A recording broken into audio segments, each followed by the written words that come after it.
than me, then please feel free to the recording. Oh, there we are. It is recordings now.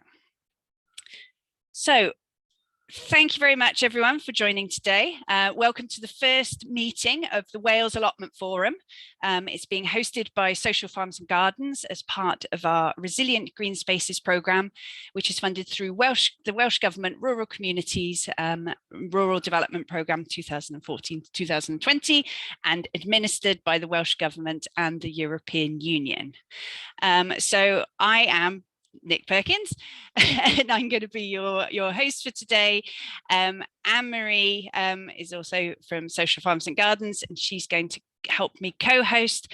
I will say I'm not feeling 100%, not sure if it's confirmed COVID or not, but if for any reason I flake out partway through the meeting, then Anne-Marie will take over. There are another number of our Social Farms and Gardens colleagues in the room as well, who may chip in and help out with the chat and things like that as well. Because we have quite a number of people on this meeting, we don't have time to all introduce ourselves separately.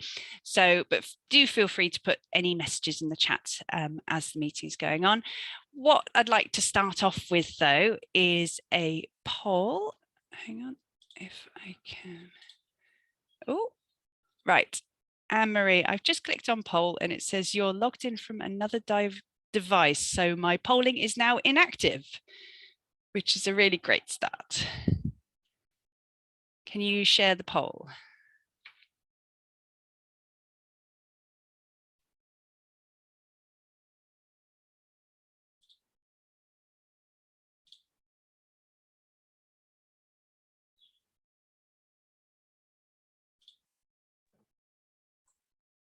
Just to confirm, the poll is at Nick, if you can't see it.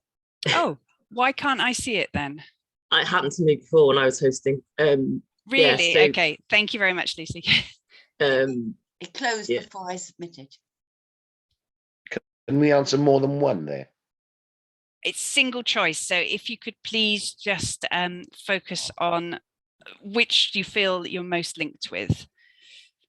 The poll closed before I submitted. Oh. Me.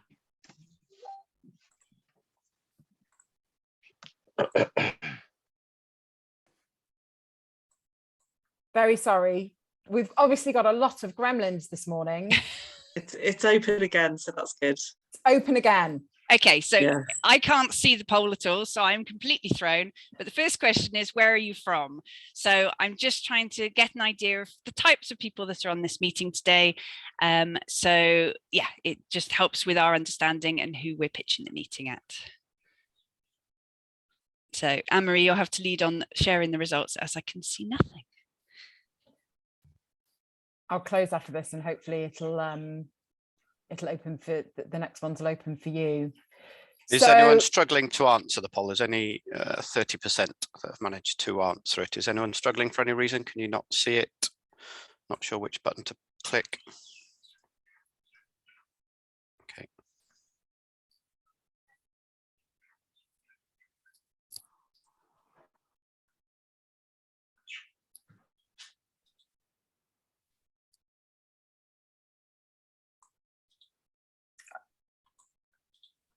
Yes. Okay. I think that stayed at around that percentage of respondents. Anne-Marie, perhaps if you want to. Can somebody read out the results for me, because I can't see them? Okay, I'm going to share the results. Can you see those? Nick, can you see them? I literally cannot, which oh dear. is Okay, very concerning. Something's gone very wrong with my Zoom this morning. So we've got 27% a community group or social enterprise. Nobody a very new group just starting to form. 9% landowner or farmer. 9% an allotment association on land we don't own. 27% an organisation that supports growing or food initiatives. 9% housing association. 9% a local authority government organisation. Nobody interested as an individual who answered the poll, and 9% other. Right. I think it's because if there are other people in as Nicola Perkins, then so it's only 31% participated. Might be to do with that blip. Okay, that would make sense. Okay, so I have stopped sharing and I've closed the polls, Nick. I don't know if you are now able to open up. No, I still can't do any. So have you done all of the polls now? There were 3 questions. Well, I've got the next poll. I'm about to launch the next poll, Nick. Thank you very much. So the next poll is, do you currently have access to land to grow? Potential answers are we have land and a lease, license, or own the land. We are currently negotiating a lease or license, or to buy or asset transfer the land. We have identified land but are still waiting to start negotiations, or we need to find land. And then there's 2 options in there as well for landowners.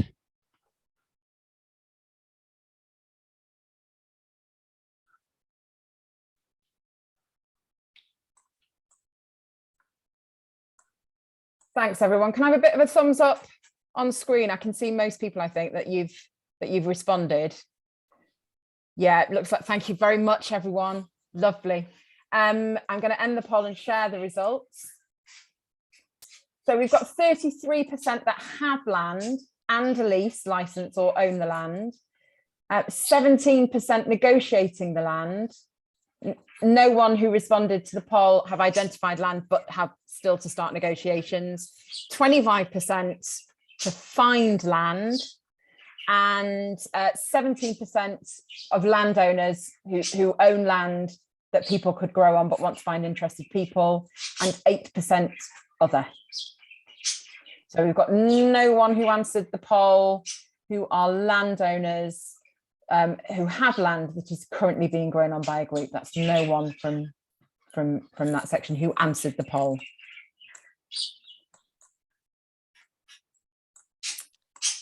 Okay. Fabulous. And we have one last question in the poll, not being able to see that. All good fun. Okay, so the question is, what do you most want to get out of today? So potential answers are to find out about some of the work going on in Wales, to share my ideas or experience. I saw the word allotment in the ad and wanted to be there. To hear about how resilient green spaces can help us, to share my frustrations, to learn something new, or because I can help. So in some ways through a job role or something else that you do.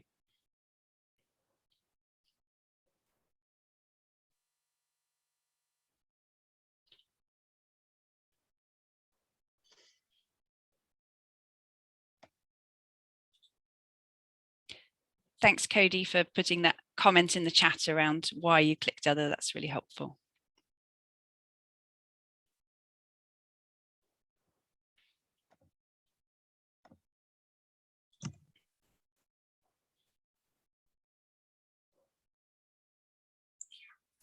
So a bit of a thumb raise again, just to most people of it. Thank you so much. Oh, it's like being on stage. That's great. So most people, I'm going to end the poll and share those results. So 43%, most people are here to find out about some of the work going on in Wales. Next, because they can help create allotments in some way, at 21%. And then the others are at 7%, to share ideas and experience, to hear how resilient green spaces can help, to share frustrations, to learn something new, and other as well. Amazing. Thank you very much for bearing with us with the technology. And I don't think there's any more of me in this meeting now, so maybe my Zoom will start to work. Right, hopefully I can share my screen now.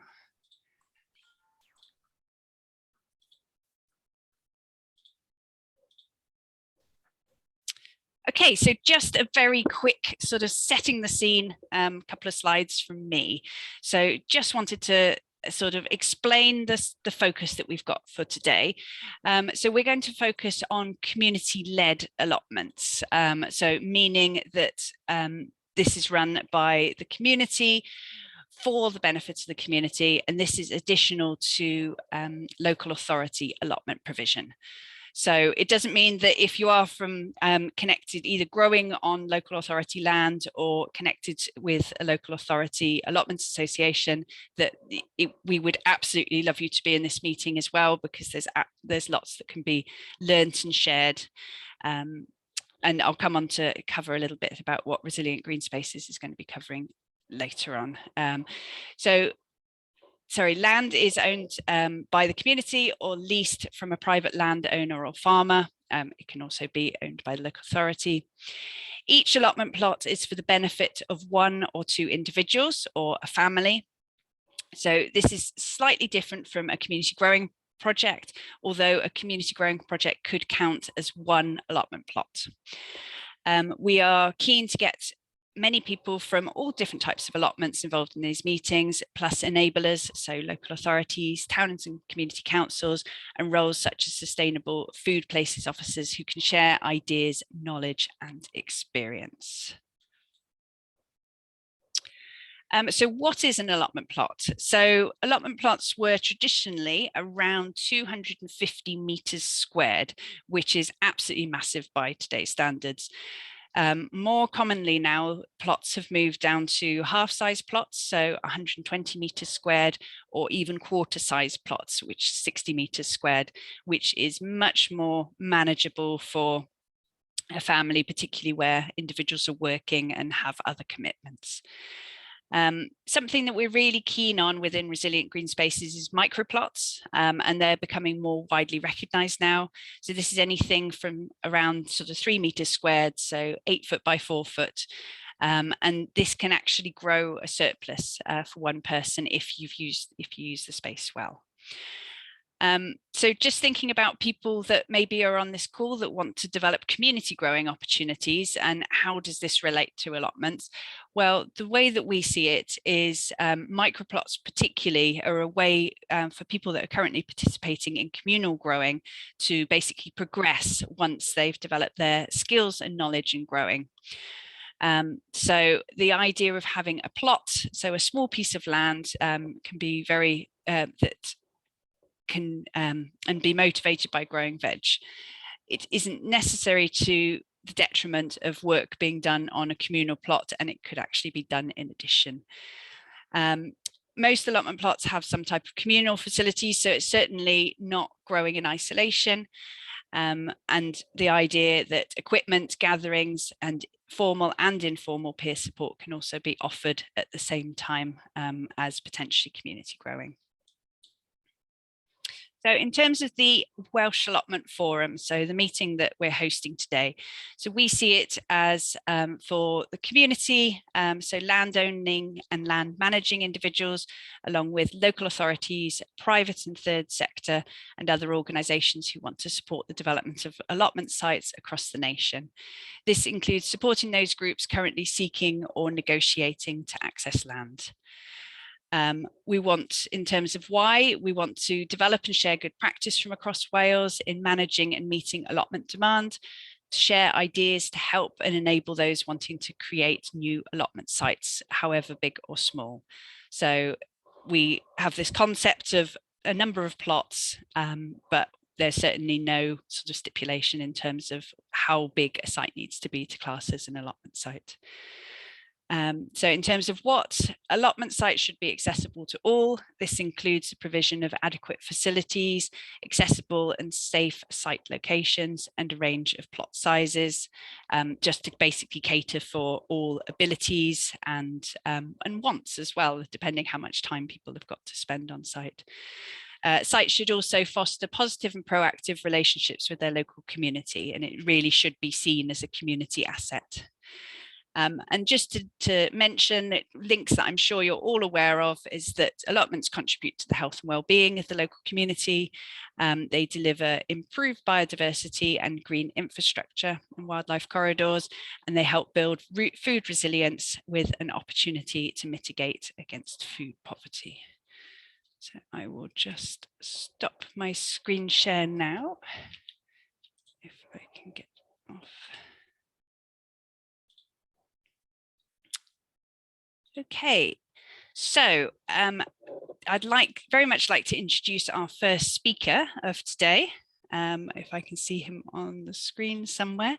So I'd like to introduce Simon Pickering.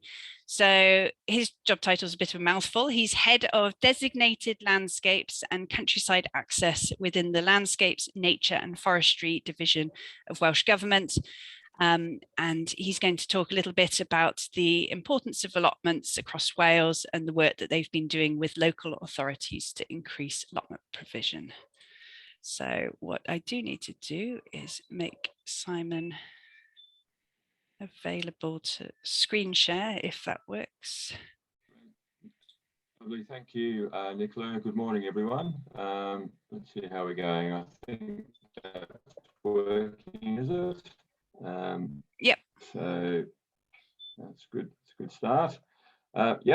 So Nicola did a good job there, not only introducing me, but also bits of my presentation.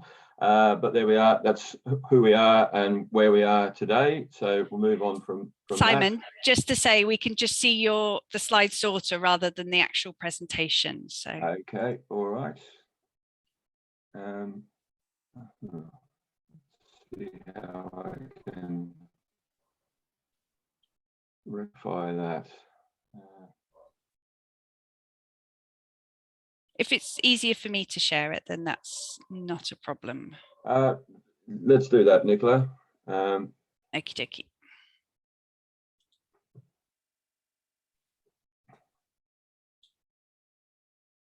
All right. Right, you should be able to see my screen now.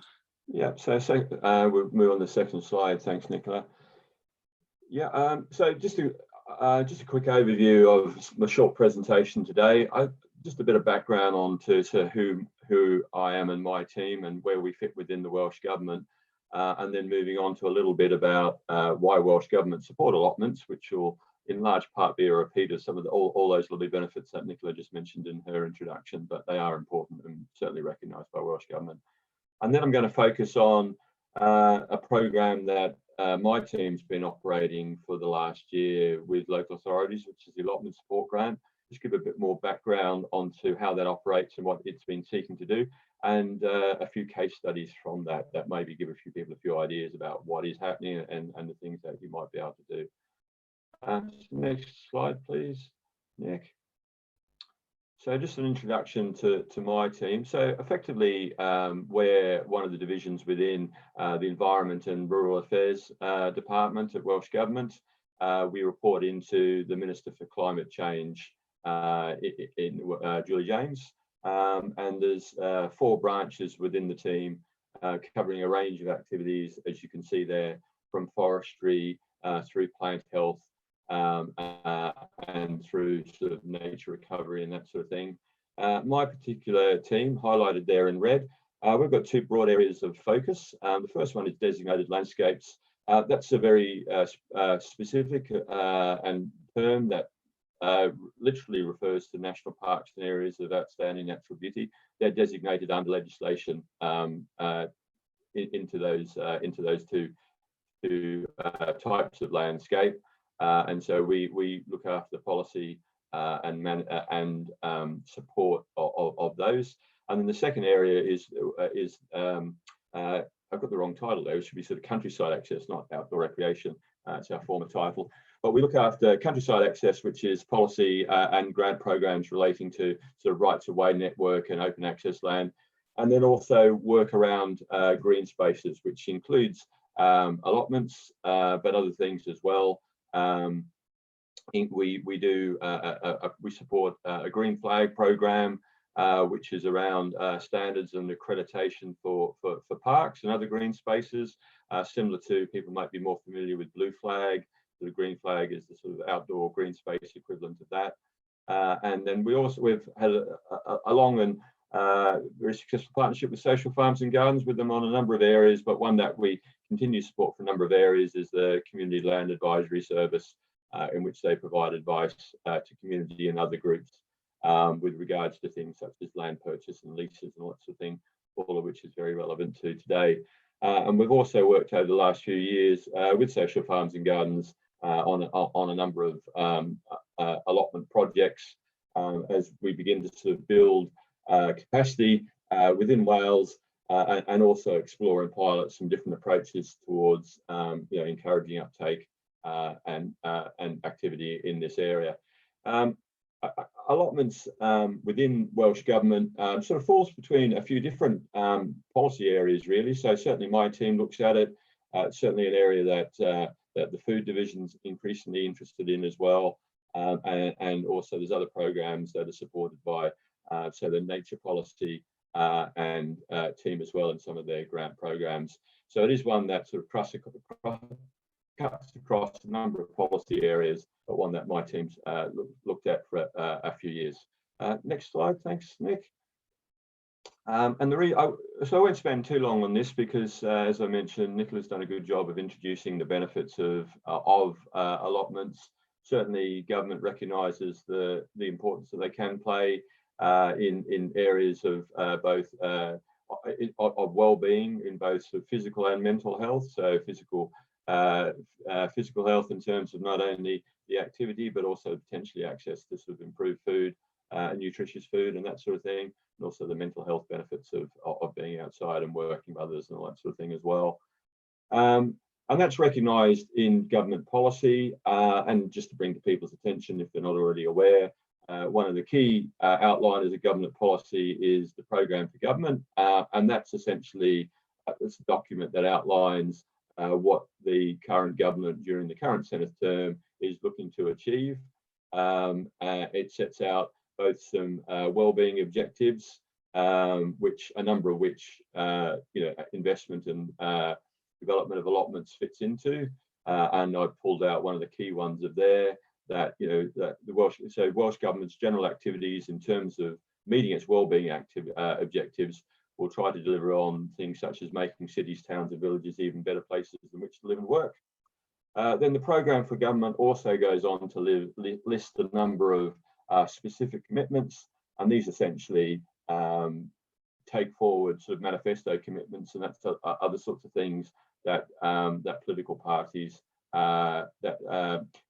commit to during the election period, and then commit to during the Programme for Government during delivery. And so work around the allotment space also helps to deliver specific Programme for Government commitments, and the one I've highlighted there is expanding arrangements to create or significantly enhance green spaces. So just to illustrate that allotments very much fit into sort of Welsh Government's thinking, both into broad terms in terms of achieving well-being outcomes in health, and also delivering on specific commitments that government's made to as part of what it's setting out for its term of Parliament. Thanks, Nick. So just wanted to move on to the most recent work that we've been doing. I've mentioned that we've had a number of different programs over the last few years. The most recent one I'm going to highlight is the allotment support grants, and that was launched last May, and it operated by allocating a set amount of funding to all local authorities, subject to the approval of the work plan. So what that's saying is that there's a maximum amount that they could bid towards. They needed to submit a list of projects to use that money, which was looked at by my team, and then provided that they sort of met the objectives and that sort of thing, then they were allocated that money. And so the allocation was based on a set core amount, so everyone got at least a minimum amount. And then there was a variable amount that was based on essentially how many households there were, so which is a sort of proxy for demand. And what that resulted in was all the local authorities being, the 22 local authorities being allocated somewhere between sort of essentially 24,000 to just short of 60,000, with an average of £34,000 Next slide, please. Thank you. The aim of the grant was essentially to increase access to allotments, both in terms of sort of number and quality. The grant was targeted specifically at local authorities for a number of reasons, to help develop and build capacity within the local authority sector and help them meet their statutory requirements in this area. Also, it was a way of getting funding across all of Wales and had some sort of administrative benefits for us as well. So the money from Welsh Government went direct to local authorities, as I said, for them to put forward a work plan. However, local authorities were able to choose how and where they allocated their money, which meant that they could do it either directly through their own staff, or they could use community and other groups. And I'm going to illustrate a few projects as we go forward that sort of illustrate some of that. Thanks, Nick. Next slide. We talked about the work plan that they needed to bid to be given their allocation, and so it set out a number of areas that they could work in and some examples of some of the things that they might do, and all of which are listed there.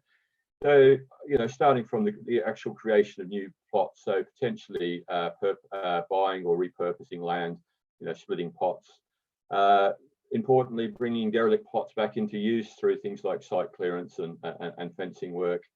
A range of initiatives to increase accessibility or site services, so things around pathways. So some schemes,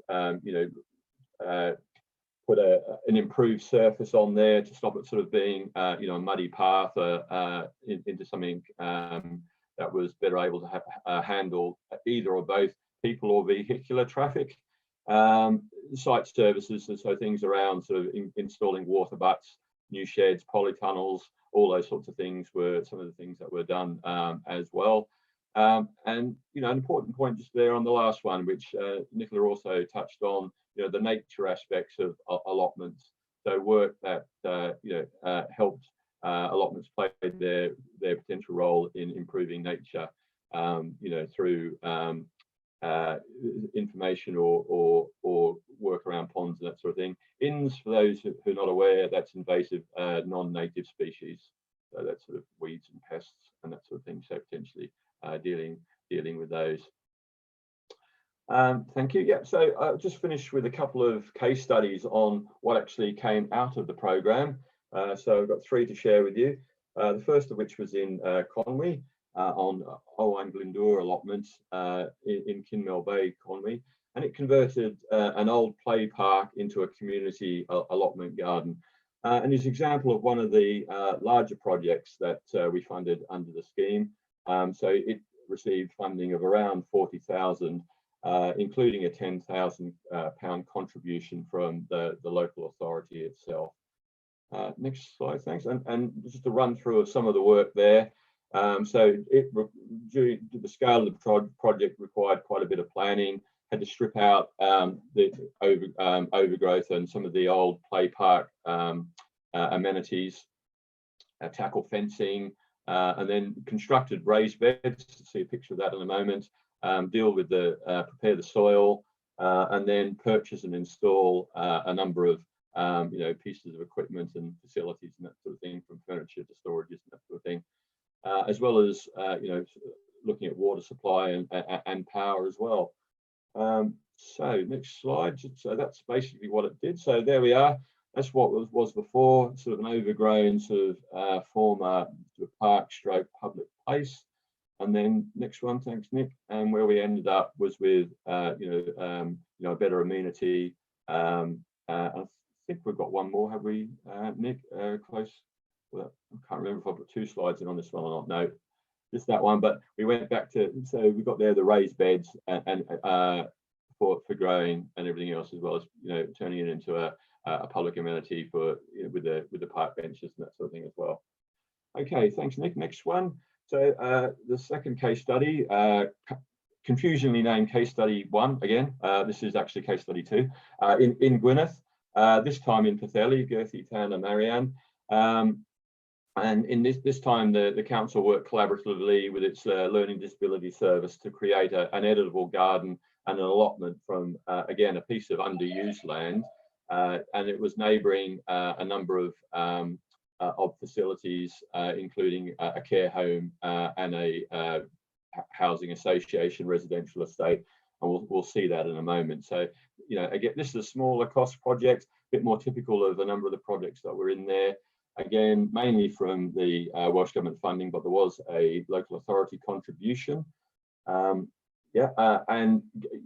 smallest project, but you know, again, similar sorts of activities as previously: site clearance, some work on wheelchair access and raised beds, and again, installation of benches to make it, you know, a more attractive amenity for people and that sort of thing. And again, just a couple of slides on to illustrate some of that. So one thing here is mentioned that location was important. So you can see there that it's close to, you know, a number of sort of residential buildings and that sort of thing. So it mentions that it was a housing association and a care centre. So you can, that's sort of highlighted there. Thanks, Nick. And then raised beds, again, similar to the previous project. That help with accessibility and that sort of thing as well.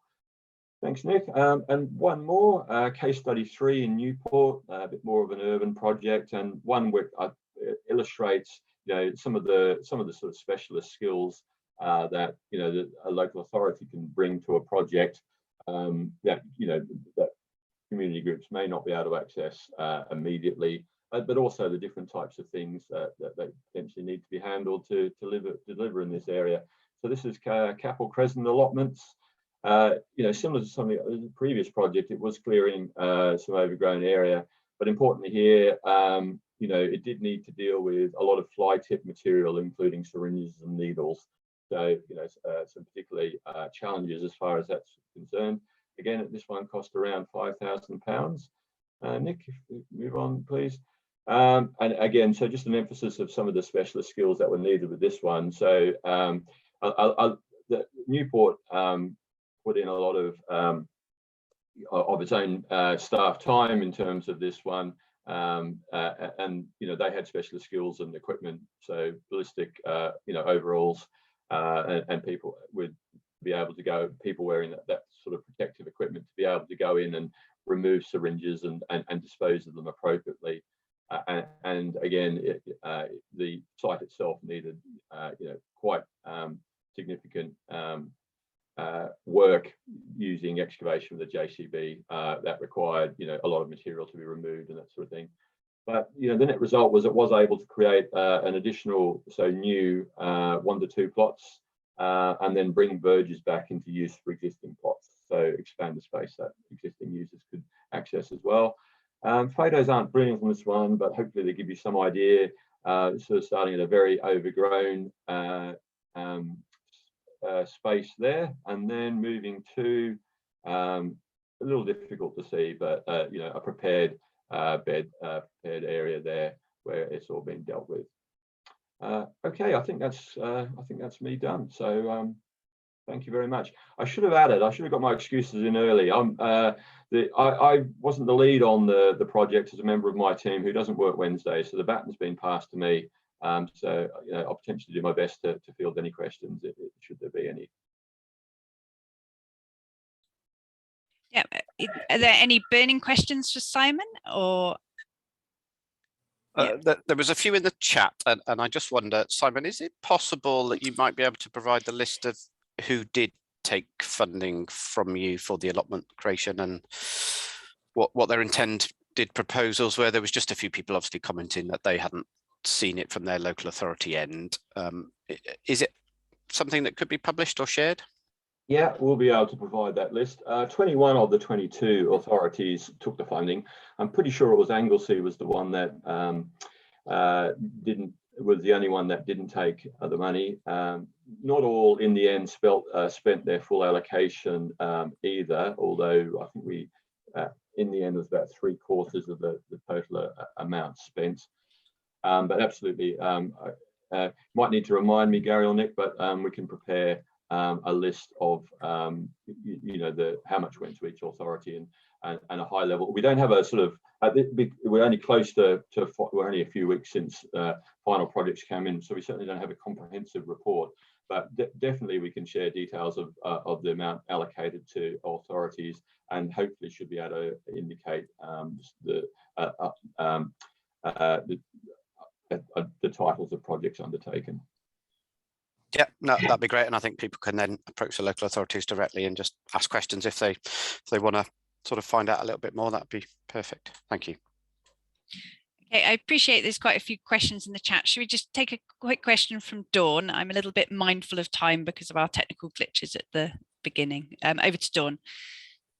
We're a group of people trying to get allotments in our valley area. There are currently no allotments at all, and we found a site that used to house 40 allotments, and we're raising money now to buy that and restart up the allotment site, but it's a lot larger than that, so we can build an orchard and create a woodland, so and things like that. But we can't find anybody in the council that we can talk to that's responsible for allotments. Which is difficult because there's a piece of land at the entrance to the site which is council land, and I'm wondering, should there be an allotment person in each county borough area, or can they delegate that to an allotment group, which is what they seem to have done? I think probably Social Farms and Gardens are going to be better at the legal framework than this for me. But yes, they've got statutory responsibilities, so they do need to know what they're doing in terms of they do need to have a plan and framework about what they're doing. And I think from my perspective, should be able to field a question such as that. How actually they deliver on their statutory duties. I think there's a range of approaches there. I mean, through this project, we have been in contact with all of the local authorities, and I dare say Social Farms and Gardens have contacted them as well. So, Dawn, I'm sure if you contact us, between us, we should be able to provide a contact for you. Okay, that would be great.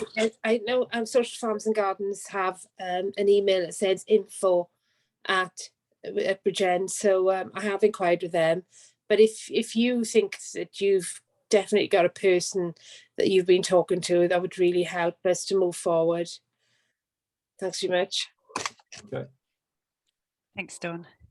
Yes, it can be very difficult trying to track people down within local authorities, particularly, especially when that statutory duty falls and sort of gets lumped into other roles. So we've had sort of biodiversity officers and things that have ended up overseeing allotments, but it's not very clear to actually be able to track them down to contact them. So apologies if there are other questions. I don't know if Simon's able to answer any of the questions in the chat, just by typing, but we're going to need to move on. Just very quickly, I'm going to introduce my colleague Alison, just to do a very fleeting overview of resilient green spaces, if I can see. Oh, okay. That's lovely, thank you. I can see the main bit of the screen there, so that's wonderful. Just obviously, I think quite a few, I recognise a few faces, which is lovely. So some of you have been in touch with other elements of the Resilient Green Spaces programme, but this allotments work is part of a bigger picture. So we've been funded by the Welsh Government Rural Communities Fund with 1.27 million over 2.5 years, so until the end of June 2023. And we're piloting kind of various ways that communities can kind of drive change in food and in use of green spaces and growing local produce, and kind of driving a bit of economic shift as well in peri-urban areas across Wales, to kind of reinvigorate some of the green spaces and get more people involved in being part of these green spaces. That might be through allotments, it might be through food growing, it might be through orchards, just management of verges for biodiversity. And we're also looking at, we're working in partnership with a lot of other partners on this. So Land Workers Alliance, Shared Assets, Cardiff University, Gwynedd County Council, Open Food Network and Development Trust Association Wales. And some of the other work we're doing is around feasibility of local authority owned farms and how we ensure access to new entrant farmers, and also working with Lantra to develop training for new entrant farmers to really encourage more people and a wider diversity of people to be involved in horticultural farming in Wales. And we're also undertaking quite a big mapping exercise of community-led food spaces across Wales, and quite a big evaluation of this, so it'll be able to feed into future policy decisions and activity as well, hopefully on the ground. So I'm sure some of you will have seen other bits and pieces. Do keep an eye out for new orchard opportunities coming up. If you're in the North Wales, keep an eye out for opportunities to manage local verges and local public realm spaces. And you may, if anyone has kind of links into small scale new entrant farming, then we'd certainly like to hear from you on that, in terms of looking at access to land for people entering the area. So hopefully that kind of gives a fleeting introduction. There's loads more information on our website, or my email address is there as well, and feel free to get in touch if you have any questions. Back to you, Nick. Thanks, Alison. So just to focus a little bit more on the allotments work stream within Resilient Green Spaces. So what we hope to do is to support the creation of 600 new allotment plots across Wales, plus support the sort of reuse of 200 overgrown or disused allotment plots, so bringing those back to life. Those 600 plots ideally would be across 10 sites. So that's just sort of giving you an idea of the scale of our capacity and what we can support.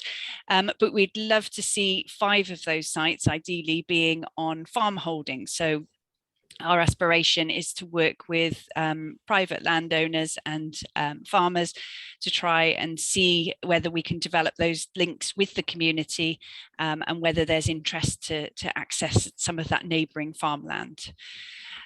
So overall, we hope to bring around 3 hectares of land into use for growing. So the project itself has only got a very small capital budget, which we're going to be distributing via expressions of interest. I will say that to date, no money has been given out. We have run a first round of expressions of interest, but for one reason or another, we found that projects aren't quite at the point of potentially accessing any capital funding. This could be down to not having appropriate access to the site yet, waiting for leases and licenses to be finalised, or just understanding exactly what the sites want to create in terms of getting some type of plan together, how many plots they may create and what type of things they may be asking for support with. Our capital budget could potentially, similar to what Simon was describing, support site infrastructure, including fences, paths, some bed edging. I say not raised beds, just purely because our budget is only 100,000 for the whole of Wales for these 600 plots. So if we start to go down the route of raised beds, then I'm not so sure it's going to go very far. However, we do support groups to access other sources of funding. And in fact, I am hoping to have conversations with Heritage Lottery as well to see whether we can access any additional capital funding to bolster our budget a little bit. But in general terms, I think we're looking at sort of potentially 5 large and 5 smaller grants that we would be able to award within the programme. The focus of the programme, though, certainly isn't just the funding, the small pot of funding that we have available. We've also sort of appointed a Welsh allotment development team, and a link to the members of the team is on the website. We have our own little subsection of the Resilient Green Spaces website. I think links are going to be posted in the chat. Within that website, we also have a big section on resources, which include guidance, fact sheets and templates, including things like how to manage waiting lists, health and safety on allotment sites, and template plot tenancy agreements. And we can also access additional support from the Community Land Advisory Service. As Simon mentioned, it's funded by Welsh Government and hosted by Social Farms and Gardens. My colleague Lisa Taylor's on the call today.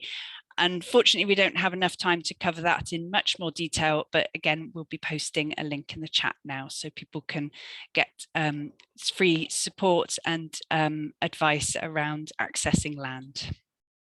And then just very quickly, just to say the type of previous work that Social Farms and Gardens has done in conjunction with allotments is we created and have recently revised a Welsh Government guidance document around allotments and community growing, a guidance for local authorities, towns and community councils. We ran, in 2020, we ran a study of allotment demand across Wales to identify the best performing local authorities. The NSALG, so this is the National Society for Allotment and Leisure Gardeners, has a recommendation of the number of allotment plots per head of population, and their recommendation is 20 plots per 1,000 population. So this is slightly higher than the statutory guidance, but it makes absolute sense. So that's the sort of type of provision that we would really like to see in Wales. However, there are local authorities such as Caerphilly Borough that are very much outperforming the recommendation and providing lots of allotments, which is just fantastic. We've also done work on reporting on the waiting lists for allotments. This was done pre-COVID, and we've examined the challenges and the benefits of the concept of having a central waiting list rather than so many different waiting lists being held and hosted by different people. We've also mapped community provision, and that's something that we will do further work on within resilient green spaces. And on our previous map, we had 570 allotment sites managed by a range of people. And then in 2 financial years ago, so 2021, we did a pilot project in Wrexham, Swansea and Gwynedd, which was offering small grants out of a total grant fund of £78,000, which was Welsh Government money. And we managed to create 147 new plots, bringing nearly 10,000 metres squared of land back into use for allotments. So that's hopefully setting the scene now. I would like to hand over to, oh, actually, hang on, if I can just get rid of my computer's playing funny as well today. Right, there we are. So we are running, unfortunately, behind time at the moment, but I would like to get some audience participation now to look at the challenges, opportunities, and the support needed to create allotments across Wales. So what I'm going to do, I'm just going to share my screen very quickly, but I'm going to be using a website called Jamboard, which is actually hosted by Google. And it's a way that you can create sticky notes in a collaborative way. So if we will be posting a link in the chat very, very shortly, which will allow you to click on the link and hopefully load up this Jamboard. This is the first slide at the moment. You get an option, as we've put here, to create a sticky note. It will just pop up a little screen that gives you the option to choose your color and write something. You can then move your sticky note around in different places and create different ones. We've also got a couple of different Jamboard slides, and you can move between the different Jamboards using the toggle at the top. So I will stop the share now. Marie, can you confirm that's in the chat now? I can see people starting to move on to that. Yeah, it's all in the chat, and people are indeed moving along to the Jamboard. Thanks to Simon. Simon's had to go now. If there were questions in the chat for Simon, we'll aim to get those answered. Yes, we are running quite behind, but this is an important part of the session. So is everybody okay with creating your sticky notes? and able to move through the Jamboards to move on to the first Jamboard entitled Challenges. So I'm going to create a sticky note. Challenges to, there we go. We have access to land, even in rural areas. So we've got, I'm going to sort them out as you move them on. Should we propose maybe sort of 5 minutes or so to try and put some sticky notes on all of the boards? Would that be good? And then we have a sort of feedback and just see how we're going for time. Yeah, and we can keep these Jamboards up, can't we, Nick? And people can access them later continue on. to feed them in. Yeah. So if we just give you 2 or 3 minutes, if you use the arrows at the top of the screen to the right of Wales Allotment Forum, you'll see that there's a challenge board, there's an opportunities. Nice, someone's on there already. And there is also support needed. Extra nice, someone also on there. Yeah, if we just give you 2 or 3 minutes just to concentrate on adding to those, and I may jump in and neaten them up slightly. This is for all Jamboards, so we're inviting participation on all of the Jamboards at the moment. Is that right, Anne-Marie?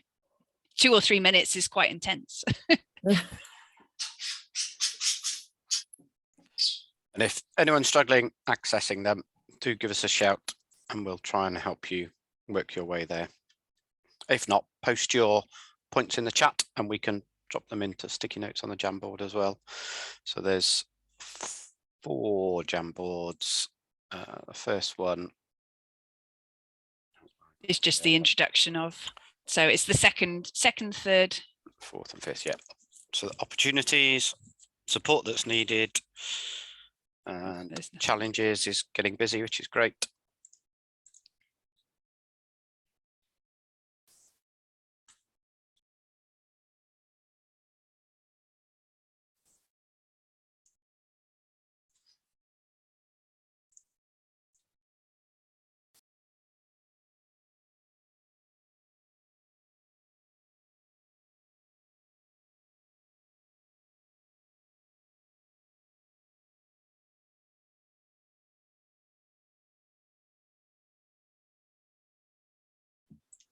Sorry, I don't know how to get the sticky notes to go onto different boards, like challenges. To find these boards somewhere. So you need to be on the board that you want to be posting on. You can't move the sticky note between. So I think you can delete it if you've already done one that needs to be on a different board, if that makes sense. You can scroll to the different boards at the top of the page. There's an arrow. Yeah, okay, thanks. I've got to find the boards again now. I've come back into the gallery. How do I get back to the boards? Should hopefully be in the chat. Yeah. I'll post the link again.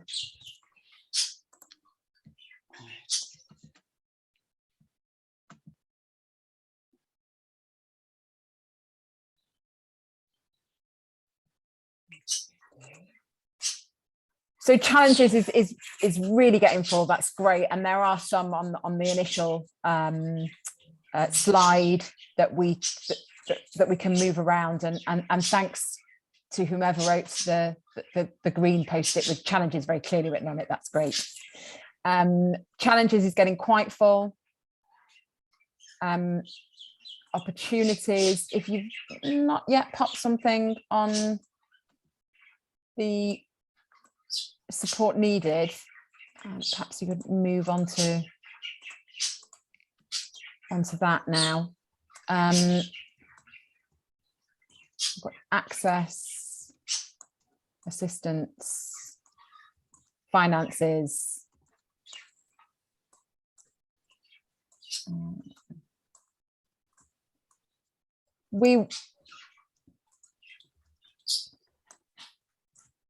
And wider issues. Yeah, bureaucracy.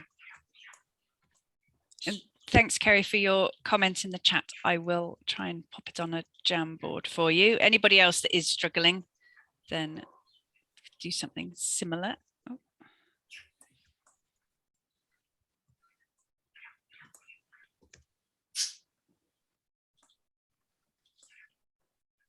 Yeah, just to confirm, there's only 4 slides of Jamboards. I think as people scroll further, it creates new new boards.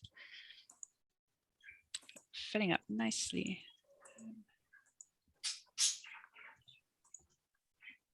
And we can leave this Jamboard open for you to access post this meeting as well. If you suddenly have a burning thought that, oh, and I wish I'd posted that on there, then we'll leave them open for a short time and post the link out with the link to this recording and presentations as well.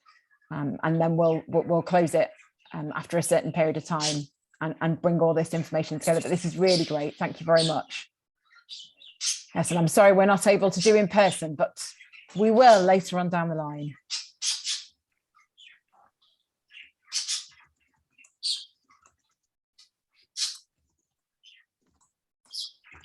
Just trying to move some of these into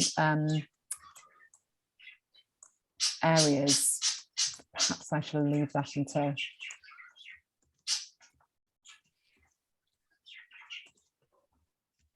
I think the plan was to try, obviously, to feed back on this, but actually, I think in the best use of time, we've got another couple of short presentations. So I think if you agree, Anne-Marie, we might just maybe give another minute and then we'll move on. I think that's a wise idea. Yes, there's an awful lot of post-it notes coming onto the screens, which is fantastic.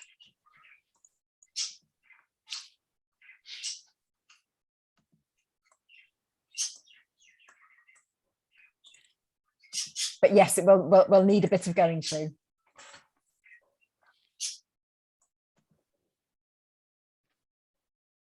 Gary, can I just check? Did you post the links from in conjunction with my presentation in the chat? Because I couldn't see them. All in there. Oh, you did. Oh, amazing. But I did it after you finished your first presentation, so they're at the top. Oh, okay, brilliant.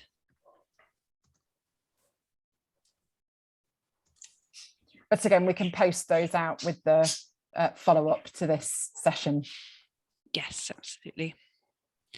Right, well, the Jamboards are on Google, as Anne-Marie said. People can continue to access those, but if it's okay, I'm going to move on to our next presentation. So I would like to, oh, where's it gone on my thing? So I'd like to introduce Dave Price from the Welsh Veterans Partnership, just to share a case study around their Green Headspace project in Cardiff.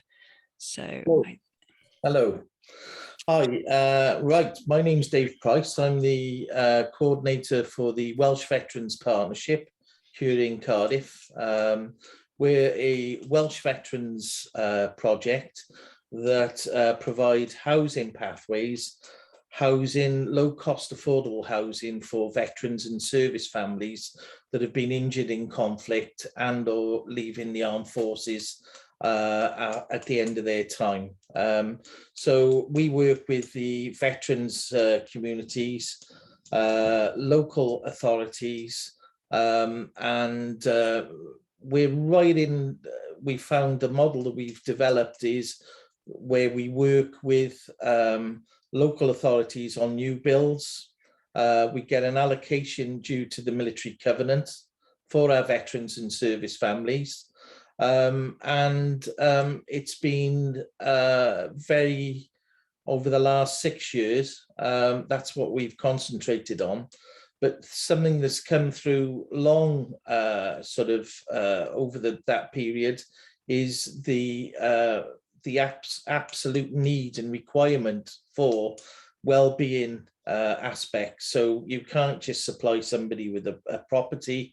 You've got to look at the whole of life approach and the well-being and the things that affect them and their well-being and mental health. Now, the COVID, I'd just like to refer to, because I haven't got any slides today, pretty short notice, our sort of social media platforms, which are at Welsh Veterans on Twitter, where you can see our journey and how we've come into community allotment and our Green Headspace project. and indeed our Facebook page, which is Welsh Veterans Partnership. Please have a look at that, and you'll be able to see our journey in pictures, and how we come to get where we are today. So basically, the COVID crisis that we've all had a terrible time, with, has affected our veterans communities quite hard, as everybody else. We found that we house our veterans in community hubs, if you like, or areas where we have a cluster of veterans and service families on hopefully new affordable housing estates. With that, we found that basically the mental health was suffering. There were people living in unsuitable accommodation, i.e. because the flats with no outside garden space, it was pretty evident that there needed some alternative answer to people living within their housing with a lack of outside space, which was affecting their mental health. And as a proper COVID response. Now, we'd had attached to one of our veterans projects and housing clusters, a partnership with an initial partnership on allotments for individual veterans who wanted allotment space in Cardiff. We found, however, difficulties with that was the usual, where it took for ages to get veterans and service families an allotment, to get them the right help and support that they required to be with that allotment and become a part of that community. So it became evident that that we would need and require at specific areas, and a no-brainer really for the benefit of mental health programs that we could provide, an outside space that would be a community option. And our community is the veterans community, and working with others, i.e. local authorities, especially in Cardiff. We approached Cardiff and we asked if we could have a space. Now, finding the space is one of the most important parts of the journey. Basically what you've got to do then is write a mission statement of what you're intending to do, so that the local authority and the people where, if it's a local allotment or a space, they know exactly what you're intending to do and how you're going to operate. Basically, we found that there was a lot of resistance to another community group coming on and setting up a community type allotment specifically gained for veterans. We needed that requirement for a number of reasons: safety, guarding issues, that some of our veterans had PTSD issues, also with families. So we really came upon the thing that it needed structure. And that's one thing that the Army has got, and it's left over from a lot of people that we've got, is structure. So basically, governance is everything. Identifying what we needed to do on our journey, which was get a mission statement for the site, which everyone was clear, whether it be the local authority or the local committee, what we were intending to do with the space. When I say a space, we, it came over on the research that we've done loud and clear that it's not just an allotment, but it's a community space that's got to be used as a space not just for growing, but from our point of view, with the wellness sessions and the types of areas and stuff that you can do. So it's got to be completely accessible. We were given, we identified a space at Leckwith Droves allotments, which was a huge, as a lot of, unfortunately, a lot of old allotment spaces have with derelict sites. We took that on. Looking back, we didn't realise the amount of rubbish over the years that had been dumped on the space that was provided. And it ended up with us taking 37 tons of stuff away, which was quite a journey.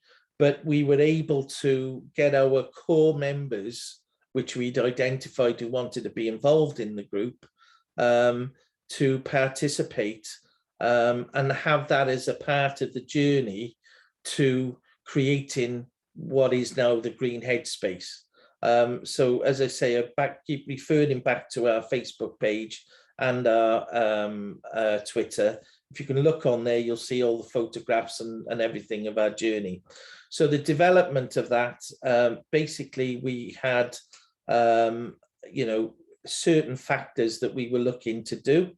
So it was achieve an outside space that was fully accessible to all our users, that the site wouldn't be owned by a specific group of individuals.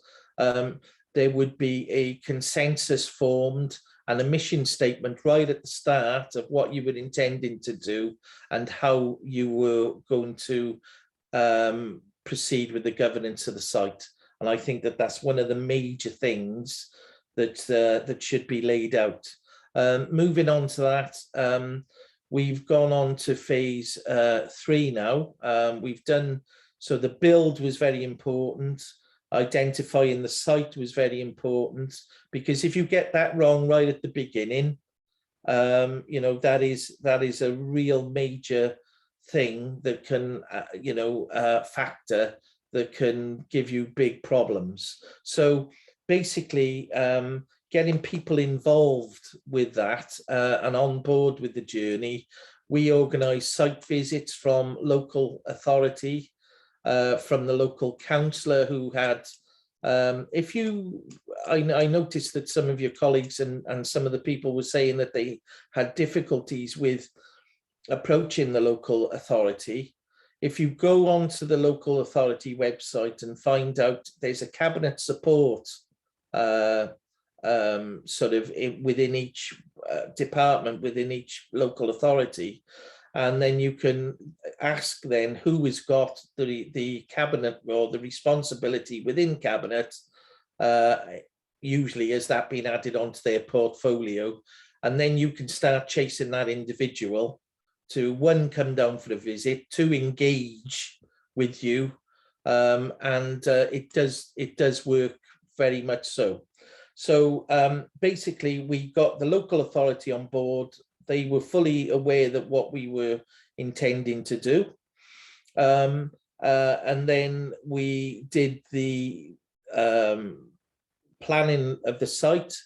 We laid it out, we took all the rubbish away, and then we were left with a blank canvas. So basically with that, we were enabled to make raised beds, plan out the area, and really dumb down on also what we were going to do with that area. So we were luckier than most, and if you have a look at our photos, be referring back to there, you'll see that apart from the raised beds and the growing area, we've got a communal area where we can have a cup of tea and a sit down and reflection, and the site then will start to develop.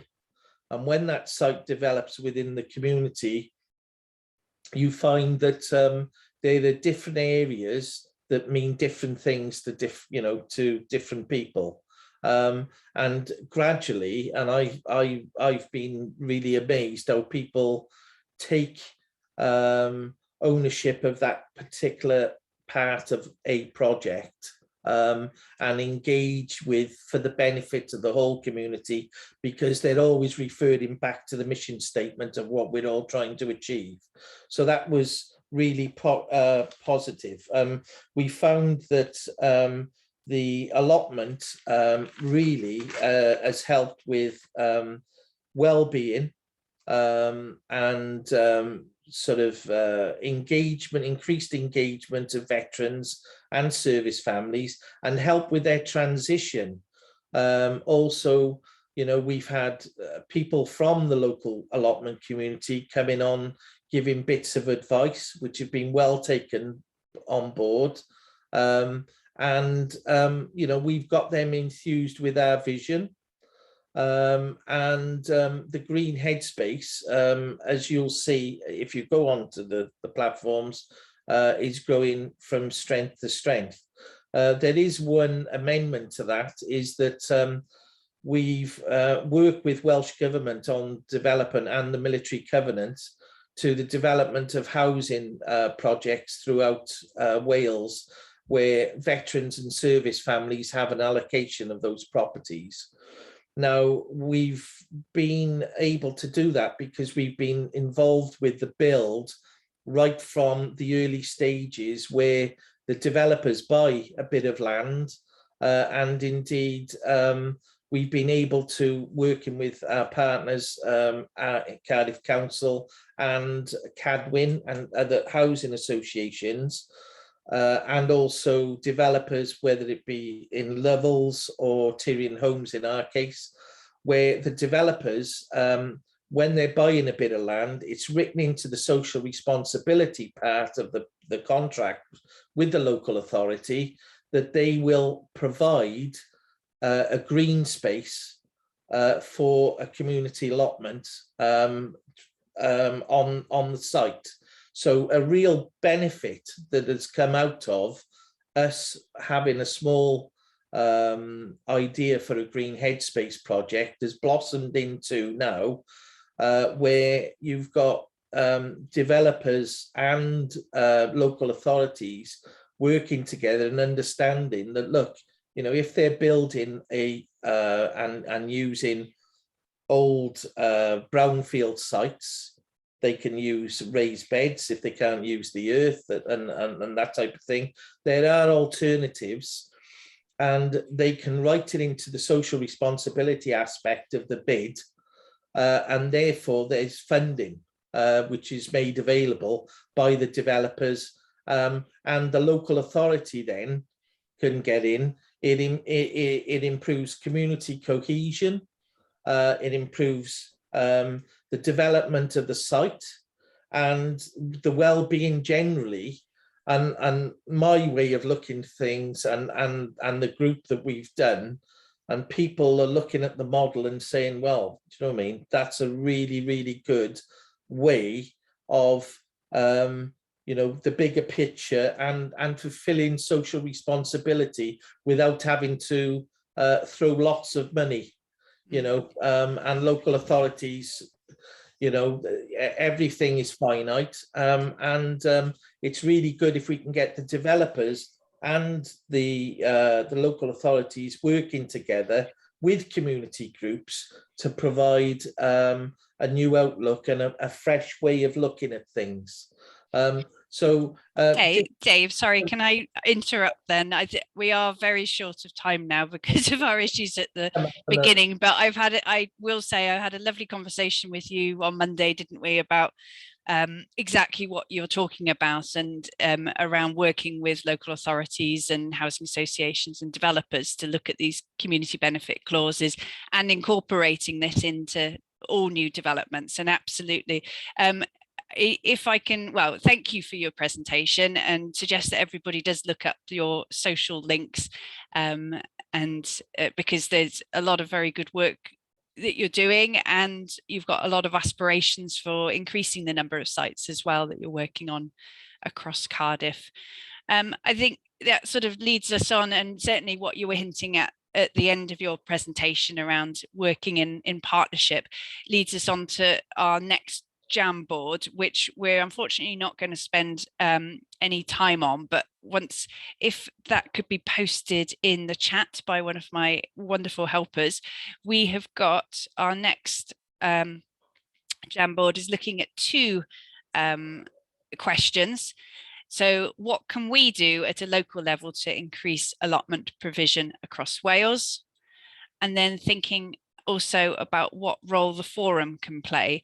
So certainly, I think us working and having conversations with housing associations, local authority, Welsh Government, it's fantastic that we have Valleys to Coast represented on this call today. There are a lot of enablers out there, but it's just finding good people who really do understand what we're trying to achieve and linking with those people. So I can see people are logging onto the Jamboard. So as you're all fluent in posting notes now, I think I'm just going to invite people to make a start on that, on those two last questions. But as Anne-Marie said for the previous Jamboard, we'll leave these up and running so you can continue to access these after the meetings if you take a little copy of the links. And we will be giving some feedback, and we'll discuss the points that have been raised in these and the previous Jamboards in the next meeting. So just give people a moment to log on to those and just a couple of minutes to get started. I am going to give apologies to Lisa Williams, who's worked very hard on her presentation for today, but I don't want to try and rush it today. I think I'd prefer that we can spend a little bit more time on that subject at the next forum, if that's okay, because I think there's some, again, similar to Dave's presentation, there's some real take-home messages, a lot of things that people can reflect on and things that people can consider within their own projects. So just give you a minute on the Jamboards. Oh, we've got somebody using the pen, which is very exciting, on the role the forum can play. Someone's putting some ticks, some voting by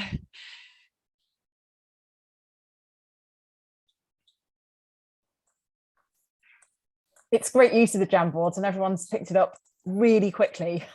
Really Yes. impressed that there's I will look at some of these, and we'll group them and share some of those results to you. But yeah, we will leave them up for a period of time, just so that you can engage in a bit more detail with them. Your responses to these are going to be really vital. So thank you very much for your engagement. So while you're all busy with that, I'm just going to explain that within the Resilient Green Spaces project, within our allotment strand, we are now going to formally relaunch our expression of interest portal. So for us, this gives, we've had a lot of conversations with a lot of fantastic groups across Wales, but by putting in an expression of interest, it effectively gives us the paperwork that we need in place to be able to engage with you further. And we had an original round of the expression of interests that over the Christmas period, and it closed at the end of January. We had 14 applications through that, which was a range of communities, some with land, some looking for land, and some landowners. But we would love to hear from you if you're developing a project or and potentially would like to look at some support and resource and potentially funding from us as well. We've decided that we're not going to have a closing date, a formal closing date. We'd like to keep those expressions of interest coming in, but we're going to now have quarterly meetings where we review what's in that. So like a rolling application. And with the round open again today, we will be looking at those applications sometime probably to middle to end of May, I would say, and starting to move forward with and start discussions with the groups and landowners that register an interest through that. But if you do know of other groups that maybe haven't heard about what we're doing, then please do point them in the direction. And hopefully if somebody can post, brilliant, Anne-Marie's already posted that in the chat as well. So all the information's on the website. We are pretty much at 12 o'clock, and I would like to apologise again that we have seemed to run behind, unfortunately, during the meeting. I think it's partly from whatever gremlins Zoom and managed to inherit within this meeting at the start. I think these meetings will be moving forward on a quarterly basis. We'll be seeking to widen our invites to get more and more people around the table, and continue with the opportunity for people to have to input through Jamboards or through wider discussions.